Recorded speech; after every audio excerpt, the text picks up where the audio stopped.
কাঁচের পাশে বৃষ্টির ফোঁটারা ক্লান্ত ধীরে নামে।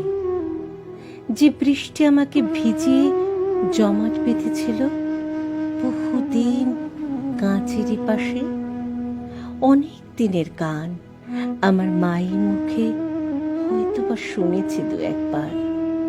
শিশির চাদর ফেলে ঘাসে চলে গেছে শীতের দিন হঠাৎ।